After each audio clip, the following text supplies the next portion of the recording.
Você está no podcast Foco em Resultados e o tema de hoje é inovação.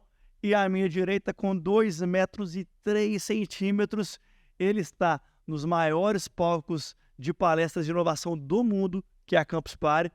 Estava no Vale do Silício com as maiores empresas também de tecnologia e também é mentor de empreendedores. Cadu, prazer recebê-lo. Cadu Damian, diretamente de São Paulo, aqui no nosso podcast. É uma honra receber você aqui, meu amigo. Obrigado você. É sempre um prazer aí fazer podcast. Você sabe quanto eu gosto de trocar ideias, né? Palestra, podcast. E por aí vai, né? Um cafezinho. Também é sempre Um pão de queijo. Melhor ainda. Exatamente. Cadu, maravilha. Falando de inovação, então, aqui hoje, você está voltando agora do Vale do Silício, passou uma temporada lá com o pessoal, incrível, acompanhei seus stories, todo o conteúdo. Conta para mim como é que foi, meu amigo, essa viagem lá, muito conteúdo, hein? Nossa, com certeza.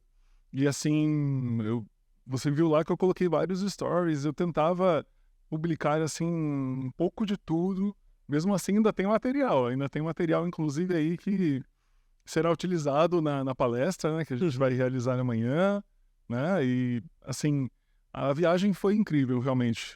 Nós tivemos aí a oportunidade de ficar em São Francisco de 15 a 22 de outubro, e aí nessa visita às empresas, eu pude conhecer, assim, desde as mais famosas, como a Amazon, a Google, a Uber. Aí a gente teve também a oportunidade de conhecer outras que eu, particularmente, eu não conhecia muito, assim, digamos, com maior profundidade. A Plug and Play é uma aceleradora que é considerada hoje a maior aceleradora do mundo.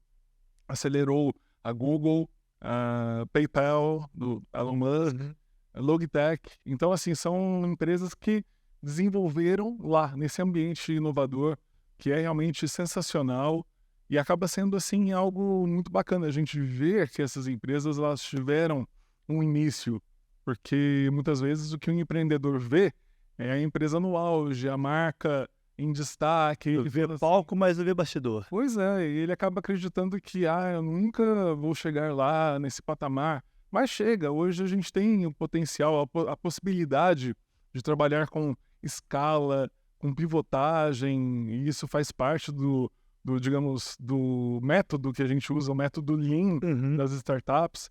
E o empreendedor, ele só precisa ter realmente força de vontade e foco para poder chegar lá.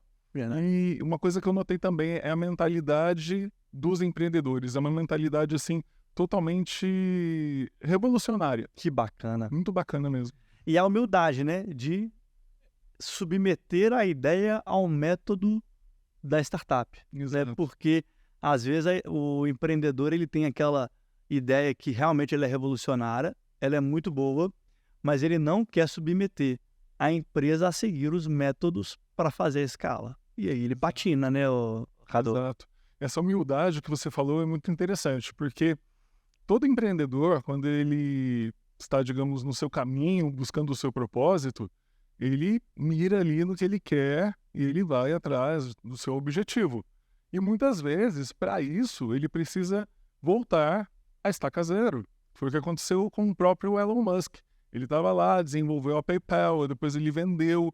Aí da PayPal ele começou no caso, a Tesla. E aí a Tesla se desenvolveu, se tornou essa gigante que é hoje. E aí ele já começou com a ideia da SpaceX. Então, são ideias sendo desenvolvidas, mas sempre tem um começo, sempre tem uma estaca zero. E é esse momento em que muitas vezes o empreendedor acredita que não vai dar certo. Por quê?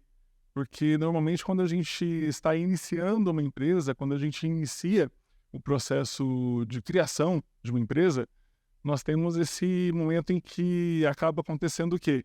Acaba acontecendo aquela, digamos, aquela motivação do empreendedor. Depois ele cai no famoso Vale da Morte, que é quando ele está tentando fazer o produto ficar conhecido, está tentando chegar no famoso break-even, que é aquele equilíbrio lá entre renda e aquilo que ele investe, né? Ou seja, o retorno sobre o investimento. Sim.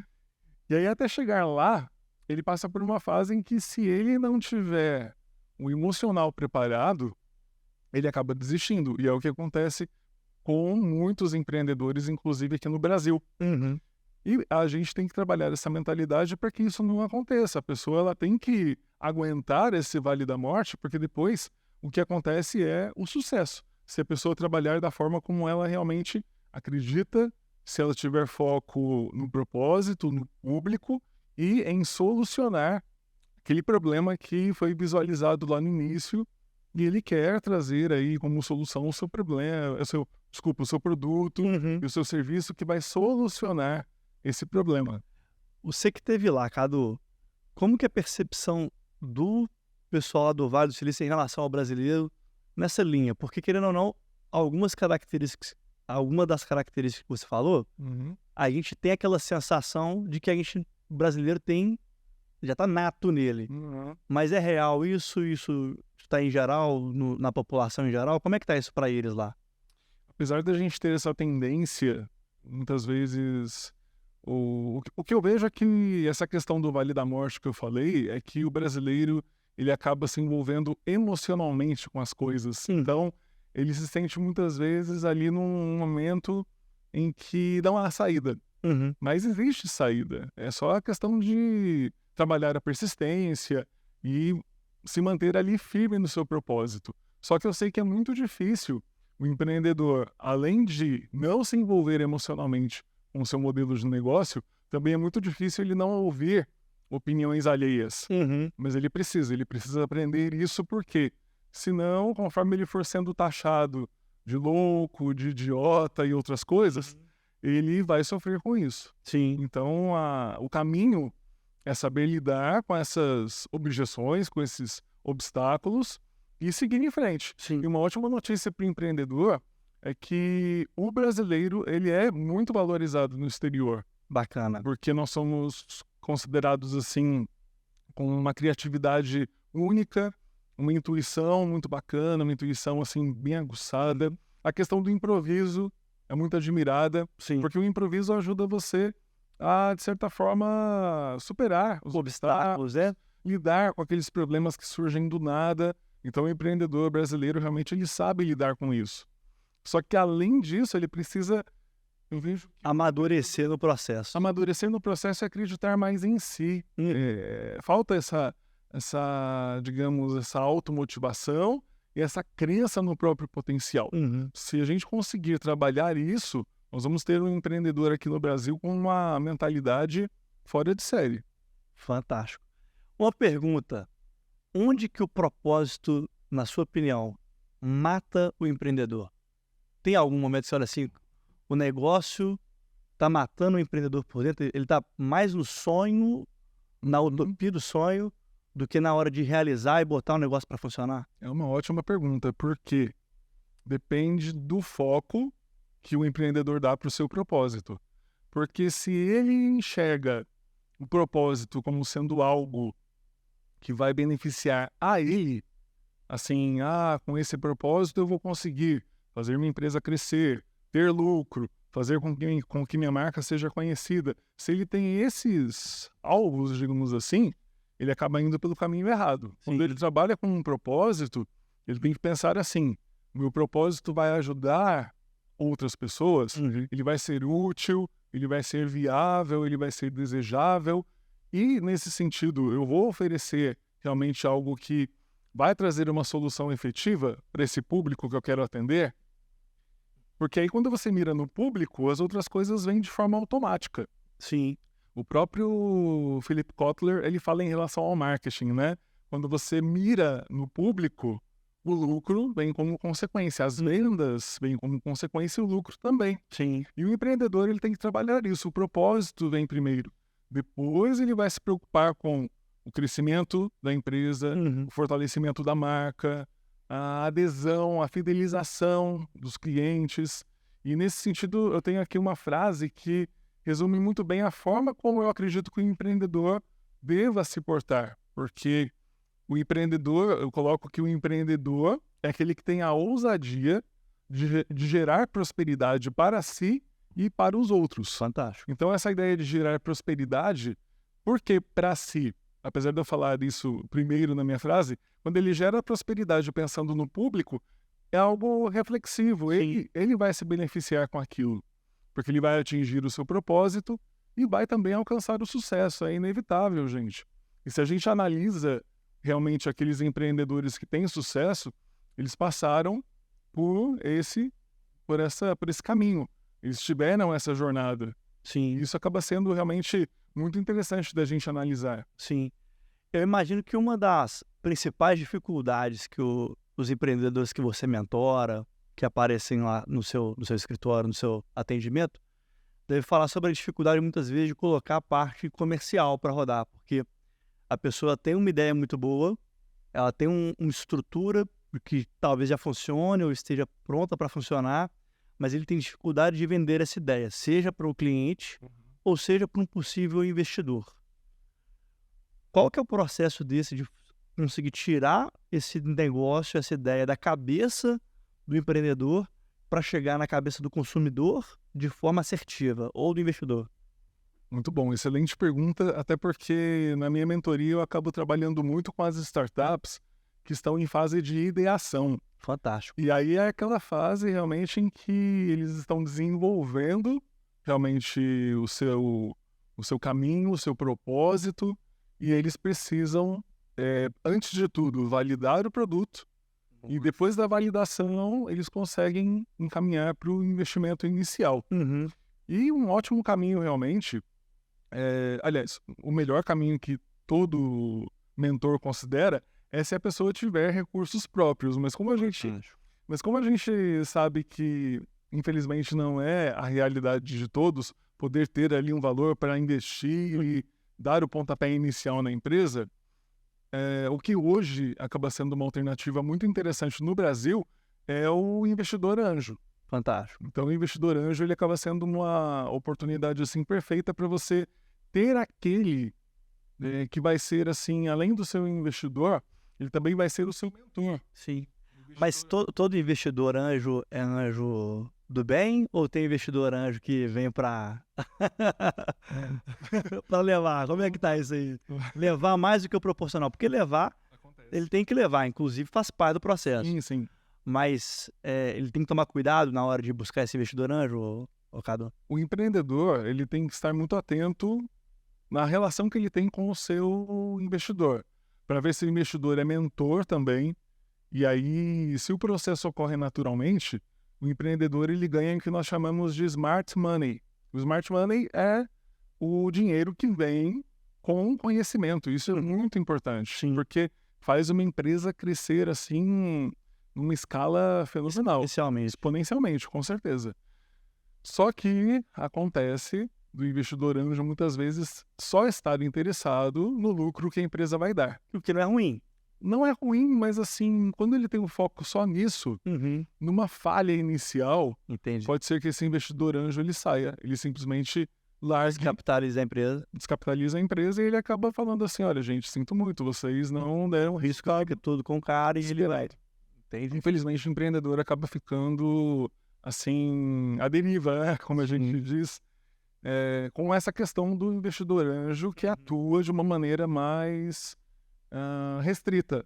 Porque o investidor anjo que a gente considera é aquele que vai realmente trabalhar com o smart money. É aquele que vê valor e não só em investir dinheiro, mas também em passar conhecimento, porque ele quer colaborar com o crescimento do ecossistema. Entendi. Agora, vamos lá. Muitas vezes o empreendedor ele tem a ideia, às vezes é uma ideia ou embrionária ou ela já saiu do papel em alguma etapa, e aí o investidor, em muitos casos, ele vai querer ver um plano de negócio. E aí existem metodologias de plano de negócio que são de alta complexidade e existem metodologias que são mais simples. Qual que é o caminho ideal para o empreendedor seguir nesse momento?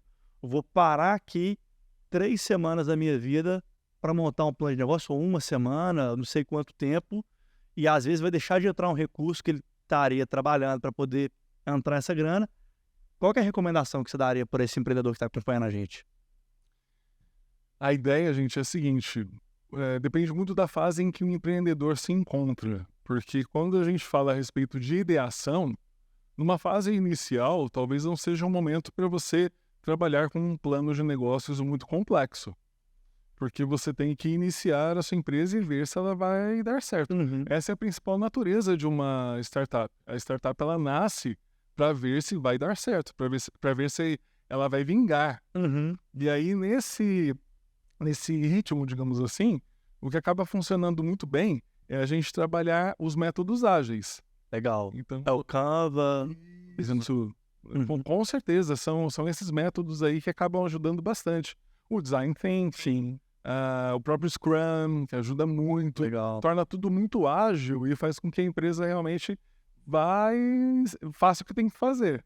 Vai Legal. e teste logo o que precisa. Depois, conforme ela vai se tornando mais complexa, quando entra investidor, quando entra sócio, aí sim é hora de trabalhar num plano de negócios mais complexo, que seja voltado inclusive para a questão do histórico financeiro. Legal. Fazer lá um levantamento a respeito. E muitas vezes é o próprio investidor que banca essa despesa, né? O investidor ele demonstra interesse, ele sabe que o empreendedor não tem condição, mas gostou do modelo de negócio, às vezes o nicho tem a ver com aquele investidor e ele paga até para descobrir o valuation da empresa. Né? Exatamente, exatamente. E assim, quanto mais interesse o empreendedor tem, melhor. Porque daí ele faz um caminho que ele começa com esse plano de negócios mais simples, mas também mais dinâmico, Uhum. e não deixa de ser completo, porque o próprio Canvas que você citou, aqueles 9 blocos, eles acabam resumindo de uma maneira muito completa tudo que a empresa pode oferecer. Uhum. Isso é muito legal. E aí ele acaba caminhando, como você disse, para essa fase mais complexa em que ele vai adotando outros sistemas, outras ideias. Sim. E com certeza, se o empreendedor puder conversar com seu investidor e ver à medida em que a empresa vai evoluindo, ver outros recursos, ver outras formas de trabalhar com esse acompanhamento, esse planejamento da empresa, com certeza ele só tem a ganhar. Ele só vai ter realmente lucro no sentido não só financeiro, mas ver a empresa crescendo é algo que com certeza traz satisfação Para todo mundo. para qualquer empresa. Todas as partes ganham, né? Com certeza. O Daniel Morota ele usou uma frase que eu gosto que são os 3G, né? É o ganha, ganha, ganha. Perfeito, perfeito. É simples, mas... Eu já vi o Daniel falando, eu acho muito legal, porque hoje a mentalidade real do empreendedor, aquele que se preocupa com o outro, como eu disse, é essa do ganha, ganha, ganha, porque ele não quer ganhar em cima da derrota do outro. Exato. Esse é o verdadeiro empreendedor. Sim. A gente já passou da fase daquele administrador que só queria um lucro e para isso ia lá e derrubava as empresas. Explorava o funcionário, sangrar. Pois é, bora fazer um monopólio do mercado. Isso daí já não existe, gente, porque senão a gente vê que o mercado morre, o ecossistema empreendedor morre e a sua empresa morre junto. Verdade. É Isso é verdade. complicado. A gente está falando da parte da ideação, do Canva, dessa estrutura. Um outro conflito que eu tenho certeza que o empreendedor que está nos ouvindo ali, principalmente quem está no momento de querer escalar, de querer botar em prática, é se copiarem o meu modelo de negócio. Aí ele fica naquela de, ou ele não... O pessoal fala para a gente ficar mais caladinho, mesmo tem muito disso, né? Vai fazer caladinho, não fala não, mas você também não fala, sua ideia não é exposta, a probabilidade de ela pegar fogo, ela fica mais difícil. Existe um momento ideal para ele jogar o negócio na rede social e falar? A gente tem uma complexidade no Brasil, questão de patente, por exemplo, que é extremamente moroso, que lá fora é muito mais rápido. Verdade. Então, a insegurança do empreendedor de vou contar a minha ideia e alguém vai me copiar. O que você recomenda para esse empreendedor que está nos ouvindo? Uma vez eu ouvi até nessa questão assim do registro de marca, pensando aí na questão da patente, registro de direito autoral. Eu ouvi até de um participante do Shark Tank Brasil. Ele falou para mim uma vez que se uma ideia pode ser roubada em um pitch, talvez essa ideia não seja tão inovadora quanto o empreendedor pensa. Então, essa frase não é minha, gente. Eu não sei nem se eu posso citar nomes, mas eu gostei muito dessa frase. Pode citar o nome. Porque aí a ideia é que realmente quem falou isso foi o Caíto Maia. Fantástico. E aí, assim, a ideia é que se a sua ideia, ela simplesmente, a pessoa, em 2 minutos, ela consegue captar toda a essência da sua empresa, então talvez esteja realmente sendo algo simples demais, Sim. que não está Sem sendo, profundidade. não está sendo inovador, que não tem profundidade. E é por isso que eu falo que uma análise de mercado, uma análise de público é fundamental, porque senão o empreendedor ele entra despreparado. Sim. E querendo ou não, gente, quando o empreendedor começa com uma startup, ele já encontra um mercado aí, como eu disse, cheio de tubarões, né? Cheio daqueles que já dominam o mercado. Ele vai ter que concorrer com os grandes. E a única forma de uma startup ter, digamos, sucesso é incomodando esses grandes. Verdade. E como é que ela incomoda? É fazendo algo totalmente inovador, algo que a marca grande, a empresa multinacional, ela não consegue fazer. E aí você vai lá e faz, você consegue fazer aquela solução de maneira prática, rápida, barata, segura, sustentável. E isso traz uma inovação enorme e aí você começa a incomodar. E olha que coisa importante você está falando, né? Vamos pensar aqui, por exemplo, na Uber, né? Quando ela chegou, ela te dava balinha, ela te dava aguinha, te dava tudo bonitinho. A partir do momento que ela cresceu e o negócio virou um jogo money, acabou tudo. Então, se entra alguém hoje para entregar essa mesma proposta de valor, que mesmo que não é uma inovação da criação de uma ideia, mas inovação muitas vezes é fazer algo que ninguém está fazendo e que as pessoas querem, as pessoas buscam isso. E aquele serviço que ele prestava antes não presta mais. Eu tenho agora um buraco de mercado. Então, se eu começo a fazer esse jogo pelo propósito, né? Talvez seja o buraco que tem, né, o Cadu, para o empreendedor entrar, né? Com certeza. E assim, você tocou numa parte aí que é muito interessante, que é da criatividade, né? E aí tem aquele famoso clichê do vamos pensar fora da caixa. Gente, na verdade, a gente tem que eliminar essa caixa, isso que é verdade. Se você pensa dentro de certos padrões, dentro daquilo que é óbvio, dentro daquilo que, fulano fez isso, eu vou copiar, eu vou tentar fazer, copia, mas não faz igual, aí o cara faz igual. Sim. E nisso aí ele acaba perdendo muito, ele deixa de ser inovador. E além de tudo, na hora de você, voltando à questão da propriedade intelectual, da patente, na hora de você proteger a sua ideia, se ela tiver muita coisa semelhante a um produto que já existe, se esse produto for já patenteado, registrado, é você que perde, é você que depois tem que prestar conta, Ressarcir. fazer aí o ressarcimento, ou você muda o seu produto. Entendi. Você tem que fazer, digamos, uma mudança talvez total para poder sair daquele modelo que já existia. E por que acontece isso? Porque muitas vezes o empreendedor fica tão maravilhado com o produto, com o serviço, que ele fala assim, nossa, essa descoberta é maravilhosa. E ele foca só naquilo que ele, digamos, inventou, descobriu. Sim. Só que uma invenção, para deixar de ser invenção e se tornar inovação, ela tem que passar pela questão da viabilidade técnica, financeira, tem que passar pela questão da utilidade e também da desejabilidade.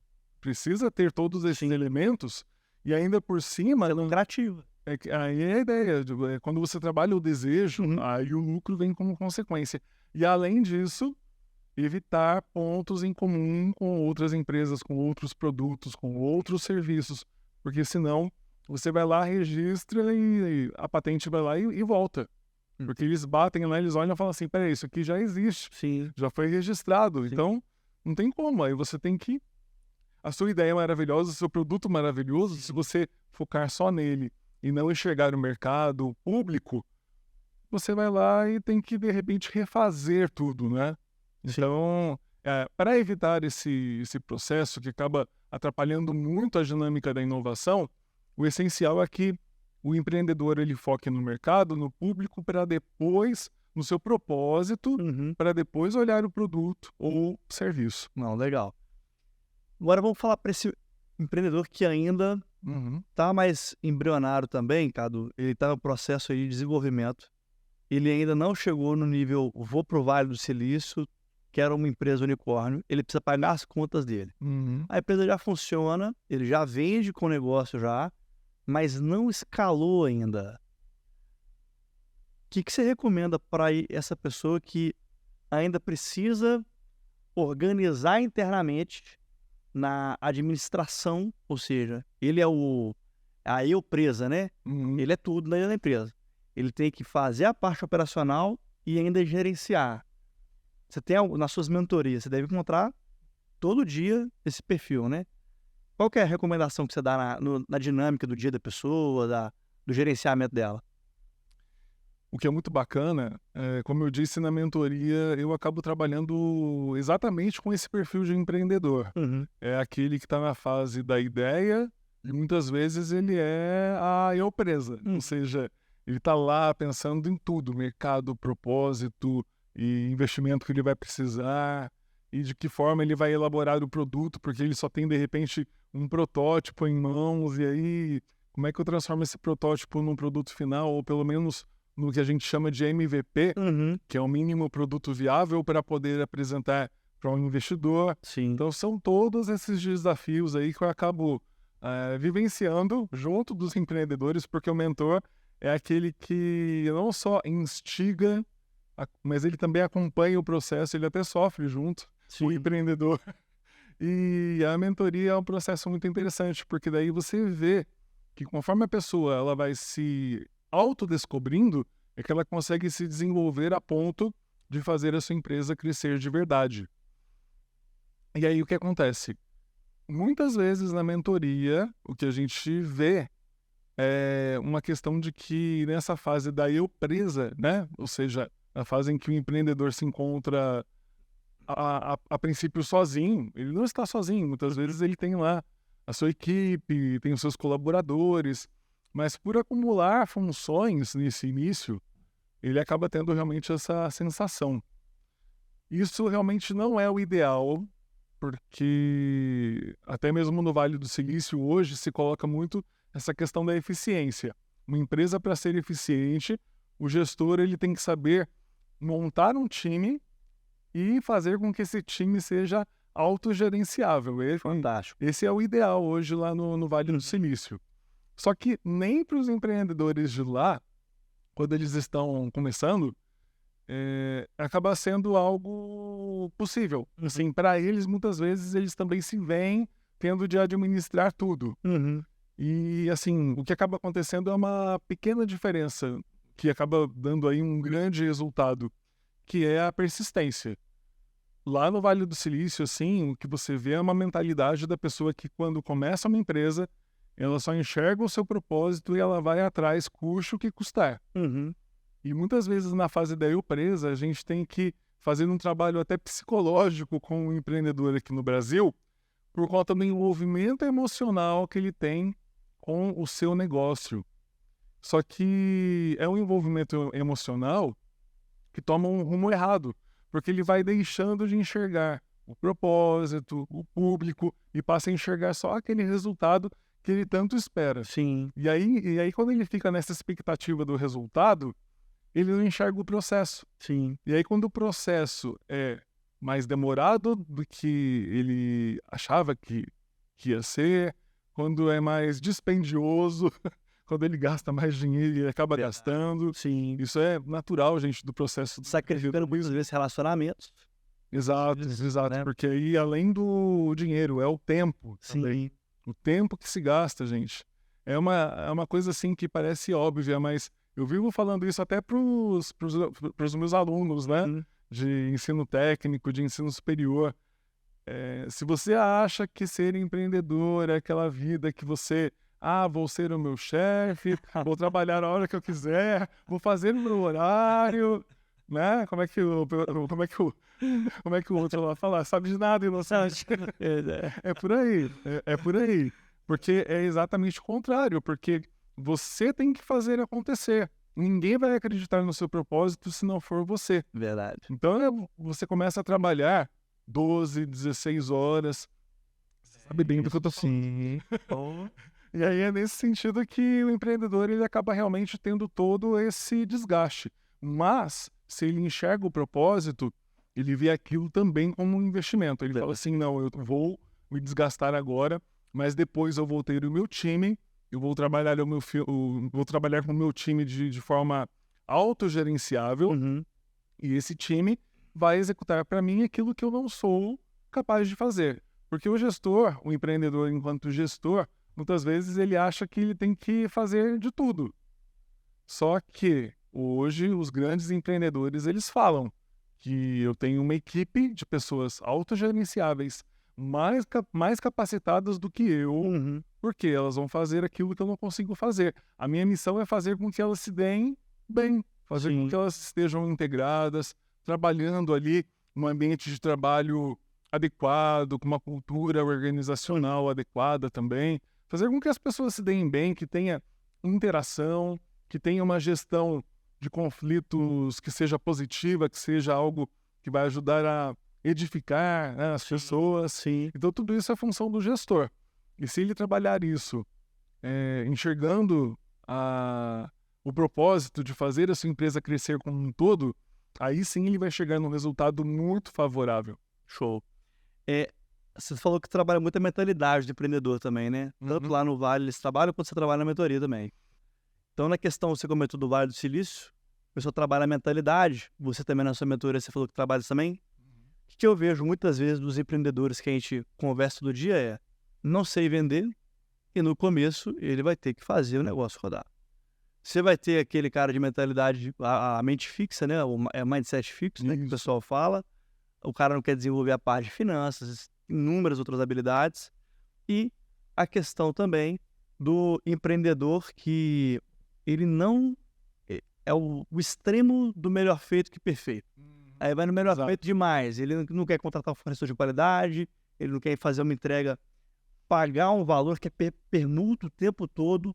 Não que a permuta seja ruim, mas vive a permuta o tempo todo. Tem algumas outras características aí que você encontra? O que você diria para esse empreendedor que está muito focado só em um ponto específico? A ideia é que essa questão do antes feito do que perfeito, né, quando a pessoa toma num extremo, acaba sendo bem complicada mesmo. Porque aí, assim, normalmente no processo de inovação, eu digo que quando quando a pessoa se vê como perfeccionista, ou seja, ela quer a perfeição a todo custo, isso atrapalha demais. Mas também quando você deixa de fazer algo com qualidade, algo que poderia ter aí o capricho, né? Como diz o nosso professor Mário Sérgio Cortella, capricho é fazer o seu melhor com as condições que você tem, enquanto você não tem condições melhores ainda, de fazer melhor ainda. Ou seja, dentro daquilo que você pode, faça o seu melhor, faça aquilo com qualidade. Pode não sair a princípio perfeito para você, mas faça ser da melhor forma para o seu público, para aquele que precisa da sua solução. Essa é a melhor definição. Porque o que acaba acontecendo também é que quando você deixa de lado o capricho, você deixa de lado também a qualidade, acontece esse processo de que muitas vezes o empreendedor vira e fala assim, diante de uma objeção na hora da venda, Uhum. eu quero vender por X, aí de repente o cliente vai lá, fica na dúvida, aí você nem espera ele dar um retorno, você vira e fala assim, não, te faço então por meio X. Sim, Ou seja, você começa a reduzir o seu preço verdade. e nisso, sem perceber, você reduz também o valor agregado do seu produto, do seu serviço. Sim, Porque aí, assim, na sua mente aí, né, no seu interior, você sabe, poxa, esse produto ele podia ser melhor. E aí você começa a querer reduzir o preço para compensar. Então, é uma cadeia de coisas que prejudicam muito uma empresa que poderia ter o maior sucesso. verdade. E quando você tira preço, quando você tira valor, aí fica mais difícil ainda você ter aquela renda inicial, aquele rendimento inicial, Sim. para você investir, por De exemplo. caixa, capital de giro. Exato. Para você ter o seu capital de giro, Uhum. inicialmente, para depois você ter o seu ROI, o retorno sobre o Uhum. investimento. E aí, esse valor, inclusive, que poderia ser utilizado para dar entrada numa patente, solicitar direito autoral, a questão de trabalhar a questão também do direito sobre a marca, né? Você ir lá e registrar a sua marca, isso é muito importante.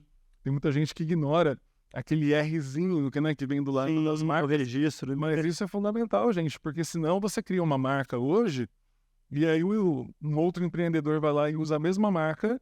Se você não tiver registro, ele pode usar, porque é como se fosse uma marca pública. Sim. Ninguém está, digamos, a patente, o direito autoral é um recurso para o empreendedor se defender na hora que vier lá uma pessoa e quiser copiar a sua ideia. Legal, você entrou num ponto interessante. Você acha que o empreendedor, ele, assim que faz a marca, ele já deve investir nesse registro? Ou você acha que ele deve esperar um pouco, ver se pega, se funciona? Você tem alguma... Cada caso tem que ser avaliado? Normalmente para as startups, principalmente aquelas que estão na fase da ideação, começando, o que eu recomendo normalmente é garanta o registro de marca. Primeiro porque ele tem um valor, digamos, um pouco menor. Uhum. É aquela coisa, né? Tem que dar aquela economizada, tentar obter aí uma renda, mas pelo menos você garantindo o direito de marca, depois você vai também obtendo ali o capital, reservando para poder entrar também com a patente, se for o caso. Uhum. A patente ela só cabe quando você tem aí um produto inovador, Uhum. e aí você precisa registrar tudo a respeito desse produto, material, os desenhos, a forma como que você utiliza esse material, o formato, o design, Uhum. e assim, a combinação de cores, tudo isso é patenteado. Sim. Então, por exemplo, lembrei aqui de uma cor que é patenteada, o vermelho da Ferrari. Olha só. Aquele vermelho, aquele tom de vermelho é da Ferrari. Olha só. Nenhum outro automóvel usa. Que bacana. E é por isso que é aquele vermelho assim, vibrante, aquela cor bonita, né? Sim. E nesse sentido a gente vê a garantia de uma proteção.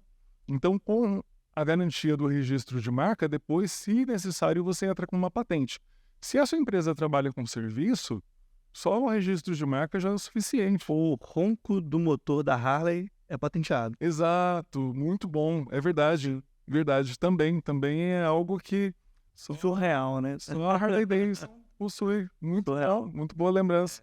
Bacana. Não, eu achei muito legal quando eu vi essa questão do som, gente. Verdade. Porque realmente, quando você tem algo muito característico, você pode sim Da marca, né? solicitar essa patente, esse registro. É bem interessante mesmo, assim, como a gente pode trabalhar com a propriedade intelectual. E ela existe para servir aí de instrumento para proteger o empreendedor. Apesar da dificuldade que a gente tem muitas vezes, e eu admito isso, gente, é um valor um tanto quanto alto, principalmente para o empreendedor que está começando. É uma burocracia, porque eu registrei a minha marca, eu tenho a marca Cadu Damian. Legal. Só que assim, eu entrei com o registro e tá lá, foi aceito lá pelo INPI, né, Instituto Nacional de Propriedade Intelectual. Só que o registro em si, o meu Rzinho, ainda não saiu depois de um ano. Nossa. Então o processo é lento, infelizmente. A gente tem que aguardar. Mas depois de aprovado, já pelo menos você está seguro com a marca. Exato. A ideia de entrar lá, eles sabem que existe essa marca. E eles viram que já não existe outra marca. Com a mesma especificação, né? Com a mesma fonte, né? Usando o Cadu Damian, não existe. Então eles já têm lá, já tem aqui, já está aqui, digamos, inserido realmente no nosso sistema essa informação. Então a hora que bate uma outra marca Cadu Damian, ela vai ter que responder a minha marca. Não só a marca, como também a logo, né? A identidade ali. Isso. E isso é muito bom, gente, porque a gente acaba protegendo aquilo que você tem de mais valioso, que é a sua ideia.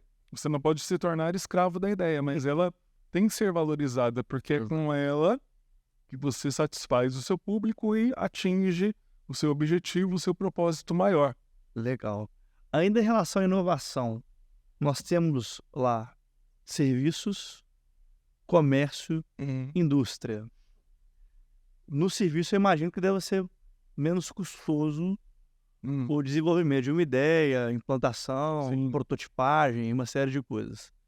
No comércio, você vai ter uma complexidade, e até pelo e-commerce você vai ter maior facilidade. Indústria, eu acho que o bicho pega, né? Na hora de produzir um produto, um insumo, e aí você desenvolver um bem físico ali, importação, dentro do seu processo de mentoria, como que você trabalha esse lado do empreendedor que são tantas variáveis, Cadu? Pois é. E assim, com a indústria, como eu acompanho muito o processo lá dentro do Parque Tecnológico de São José dos Campos, eu vejo, por exemplo, as indústrias que elas têm realmente essa complexidade. Você vai lá, tem que ter patente, e tem que fazer o teste de materiais, tem que registrar a marca daquele produto. Sim. Por exemplo, hoje a Embraer, que é a empresa, aliás, orgulho nacional, que fica lá em São José dos Campos, é uma empresa que hoje ela está com um projeto para a montagem dos carros voadores, que a gente chama de eVTOL, né? E a ideia da Embraer é ter uma fábrica em Taubaté e construir até 2026 2.850 eVTOLs, para que haja essa possibilidade de voo autônomo, seguro, digamos, com um transporte aéreo que vai funcionar à base de energia elétrica. Então é uma ideia fantástica. Então a patente por trás disso é muito complexa. Sim. Porque se você vê o projeto, é como se fosse assim, como se fosse um drone, só que do tamanho mais ou menos maior que essa mesa inclusive, Sim. porque ele tem os rotores, mas a parte em que ficam os passageiros, normalmente são 4 passageiros, é mais ou menos isso aqui. Então assim, é um projeto muito grande, muito, muito complexo, com muitos elementos.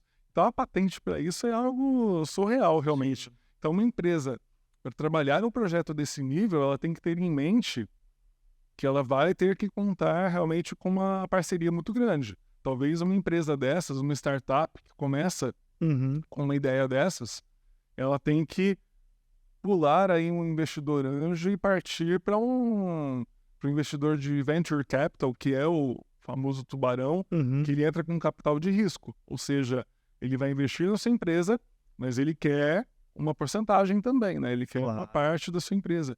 Mas vale muito a pena para fazer a sua empresa ter aí a escala, ganhar escalabilidade, crescer cada vez mais diante de um projeto tão importante. E existem situações também que o empreendedor ele tem ideia, apresenta para uma empresa já sólida, e a empresa ela meio que absorve aquela ideia no projeto dela com o empreendedor junto, não é isso? Exato. Tem muita empresa, por exemplo, que está, assim, no início, eles começaram a analisar a possibilidade de você simplesmente inserir a startup no contexto da empresa. A Ambev fez isso com uma cervejaria aqui de Belo Horizonte, a Vals. E aí, inclusive, a Vals hoje é uma marca que pertence à Ambev, mas na época, quando eles viram a marca, a empresa, ela funcionava dentro de um esquema de startup. Por quê? Porque eu não lembro agora o nome, mas eu lembro que eram uns irmãos, o sobrenome deles era Carneiro. Os irmãos Carneiro, não sei se era João Carneiro e Tiago Carneiro, se eu não me engano. Então, esses irmãos, eles desenvolveram técnicas que a cerveja artesanal deles acabava sendo algo assim surreal, que ganhava muitos prêmios. E para você ter ideia, teve uma cerveja que ele foi lá na França, ele pegou o método Champenois, que é de fazer a champanhe, e ele fez uma cerveja com esse método. Que doideira, hein? Muito assim... É coisa de Belo Horizontino mesmo. Com certeza, só podia ter nascido aqui, com certeza. Aqui é berço aí da criatividade, ainda mais quando o assunto é cerveja. Na boteca, você parando o pessoal aqui, não? Aí sim, com certeza. Mas é assim, foi muito interessante, porque aí que tá, eles começaram a fazer tanta coisa nova, tanta coisa diferente, que a Ambev falou, como é que a gente não criou essa receita? Aquilo que você falou no começo do podcast, né? Mexeu com o ego do gigante, né? Cutucou o grande, e aí que ele falou, beleza, vamos pegar esse pessoal e colocar eles para perto da gente. Simplesmente eles compraram a marca Vals, mas com o intuito de transformar a empresa dentro da Ambev como se fosse uma startup ali. Legal. E para captar outras startups. Foi aí que nasceu a ZX Venture. A ZX Venture, hoje, é um braço da Ambev que vai desenvolvendo e captando startups. Que bacana, hein? E a Vals, que era a primeira startup da Ambev, digamos assim, hoje é uma marca. Foi agregada, vendida e foi agregada à Ambev. Então, esse processo acaba acontecendo Legal. quando você tem um produto que se destaca, né? Você recomenda para o empreendedor que está assistindo a gente, que tem uma ideia, está precisando de investimento, buscar empresas daquele segmento, grandes empresas daquele segmento, para propor esse modelo de negócio, onde assim, cara, eu tenho a ideia, preciso de estrutura, você já tem uma estrutura monstro, me absorve aí como startup aí dentro, isso é recomendável? Ou só no desespero? Última opção, não tem mais para onde ir. Eu acho que inclusive no desespero, viu? Porque aí depois é o último recurso, né? Aquela coisa Você acha que é o último recurso mesmo? Que é... Não, a ideia é boa, porque olha só, dependendo do que você tem para oferecer para a empresa, se você tiver um produto altamente inovador, você pode chegar dando as cartas. Você Legal. pode chegar falando assim, olha, eu sei que o meu produto está incomodando o seu mercado, está incomodando você no nosso mercado, né? E aí eu quero negociar, quero vender para você, você vai ter uma porcentagem da minha empresa, quero vender. Legal. Portanto, então, existe essa possibilidade, mas o que o empreendedor tem que fazer novamente, é uma análise do potencial da sua empresa diante do mercado em que você está inserido. Sim. Isso é fundamental. Fazer a patente, fazer o registro direitinho, pra você não perder o negócio. Porque se ele dá de louco, tudo bem, gente, o empreendedor tem que, como eu falei no começo, ele tem que ser um pouco louco, ele tem que ser um pouco sonhador, mas também não é para tanto, a gente não pode também delirar, o delírio já é complicado. Porque aí o que acontece? Você chega achando que a sua empresa é a mais inovadora de todas e acha que pode dar as cartas, e se não for assim, a empresa que é grande, a multinacional, a marca mundialmente reconhecida, ela vira e fala assim, não, desculpa, ou não, sai daqui que eu não preciso de você. Sim, sim. E é nesse sentido, acaba sendo a marca que está ali tentando se destacar, ela acaba sendo expulsa. Sim. Porque simplesmente a empresa grande fala assim, não, você não vai crescer, porque eu não vou deixar. Entendi. Porque você tá, porque você tá se achando. Sim.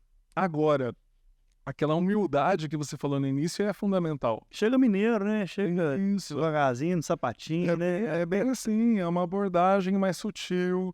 Não se deixar levar por aquela história, né? Meu produto é o melhor do mercado. Não, sempre vai ter alguém melhor que você. E nesse sentido, se você analisou o mercado hoje, você tem que analisar o mercado amanhã, porque pode surgir uma empresa que vai te trazer problemas. Vou dar um exemplo para vocês lá do Vale do Silício. A Tesla, ela, assim, né, o pessoal lá está preocupado porque está surgindo uma empresa. Eu até tenho uma foto que eu tirei dentro desse carro. O carro é lindo. Se chama Gravity, ou Gravidade. É de uma empresa chamada Lucid Motors. Eles estão criando motores mais fortes para carros esportivos e que são simplesmente motores que recarregam mais rápido. Nossa. Então, tá botando a Tesla... Tá na bateria, que é onde está a dor do negócio. Então, cara, inclusive. Exato. Aí a Tesla já está preocupada por quê? Porque tá entrando aí um concorrente. Ele veio, como você disse ali, né, bem tranquilinho, bem mineiro. Bem mineiro. E aí foi lá, foi uma marca que é uma marca discreta. Sim. Mas o potencial deles, assim, é fenomenal. Realmente, a gente viu a linha de montagem e o equipamento que eles têm, o motor, toda a qualidade dos materiais. Gente, é impressionante. Sim. E realmente eu entendo a Tesla para ficar assim preocupada com isso. É uma concorrência para uma empresa que tem um destaque enorme no nível internacional. Lá no Vale do Silício é muito comum você ver o pessoal usando os carros da Tesla. Então já é uma marca relevante, reconhecida, já está sendo comprada aí por muita gente. Então o que acontece? Não dá para se sentir a dona do mercado. Uma hora vai aparecer alguém. Tem que analisar a concorrência e estar aí atenta às possíveis mudanças. Aí a gente chama isso de pivotagem. É quando a empresa, se ela tem esse caráter inovador, ela vira e fala assim, não, peraí, eu vou mudar a minha estrutura porque isso aqui não está dando certo. E aí eu vou mudar para quê? para poder bater de frente com a minha concorrência. Sim. E aí, nesse sentido, a gente volta lá para aquela empresa.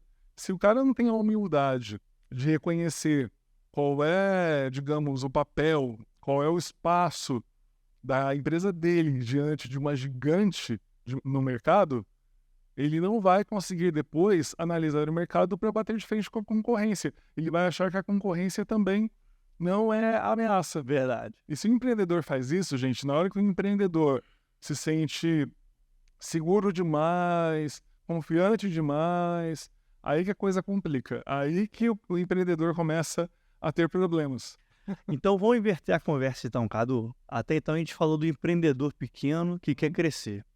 Então, dentro dessa linha que você está falando, vamos pegar o empresário, aquela pessoa que já tem uma empresa consolidada, mas ela está sentindo que a empresa deu uma travada na parte de criatividade.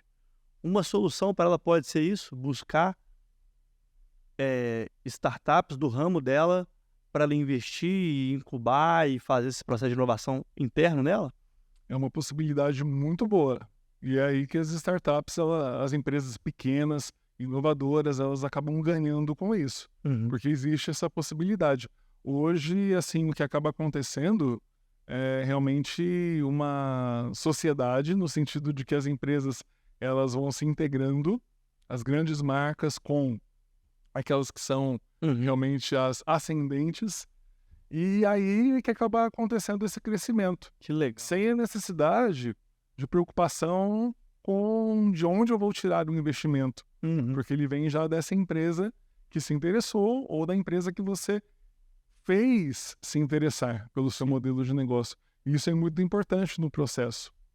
E aí uma outra questão é pensar realmente em outras possibilidades de você desenvolver o seu modelo de negócio com base talvez na própria ideia de que você pode pensar numa necessidade que uma grande empresa possui, criar aquele produto, aquele serviço que vai satisfazer essa necessidade, e aí você simplesmente vira e fala assim, não, eu vendo, ou você pode comprar aí uma parte do meu produto, uma parte dos lucros, ter aí uma parte dos lucros, né? Isso tudo é possível. São negociações, e se forem, né, como diz aí o Daniel, ganha, ganha, ganha, Exato. todas as partes ganhando, aí, só a única coisa que pode acontecer é o sucesso desse procedimento. É isso aí. Maravilha. Cadu, Opa, querido, foi um prazer enorme receber você aqui. meu. Eu quero te fazer uma última pergunta. Qual pergunta que eu não te fiz e que você gostaria de ter respondido? Manda ver aí. Poxa, essa foi legal, essa foi interessante. Talvez, assim, uma pergunta mais pro nível pessoal, né? Por exemplo, como foi o seu processo para trabalhar com inovação, para trabalhar com criatividade? Maravilha. Então me conta uma coisa, como é que foi o seu processo para trabalhar com criação e inovação? Maravilha. É até uma parte, assim, acaba sendo um pouquinho longo, eu até conto isso na minha palestra. A criatividade, gente, ela nasce normalmente quando a gente é criança. É que a gente não se dá conta, a gente acha muitas vezes que realmente as nossas ideias são tolas, mas eu cresci em meio a filmes de ficção científica fantásticos. Você viu meus slides. Legal, sim. É o Star Wars, o De Volta para o Futuro, tudo isso me influenciou muito. E eu já enxergava, sério mesmo, gente, quando eu fazia os desenhos na escola, infelizmente eu não tenho nenhum guardado, porque ou ficou na escola, ou acabou se perdendo com o tempo, mas eu sempre desenhava mecanismos, máquinas que podiam existir no futuro. Então era aquele carro voador baseado no DeLorean. Uma vez eu imaginei que a gente poderia entrar numa espécie de uma cápsula, e essa cápsula reproduziria para a gente uma realidade, que eu não sabia que era a realidade virtual. Hoje a gente tem o óculos VR, a gente tem as cabines de realidade virtual, de imersão virtual, a gente tem o metaverso, mas eu achava que a gente poderia ter aquela cabine com uma realidade, eu colocava como realidade imaginada, para a gente poder estar num lugar sem precisar se locomover até lá. Tá vendo? Então olha só que bacana, era uma ideia assim, numa época em que a gente nem sabia o que era internet, mas a imaginação Verdade. fluía de um jeito que, de certa forma, essas ideias apareciam. Só que o que acontece é que, muitas vezes, a gente se deixa Se levar. sabota. A gente vai se sabotando por quê? Porque, principalmente na infância, a gente tem os adultos, professores, pais, que viram e falam assim, não, mas isso daí é coisa da sua cabeça, você está viajando, isso aí é só uma fantasia. As professoras mais boazinhas falavam assim, que bonitinho, ele tem imaginação fértil.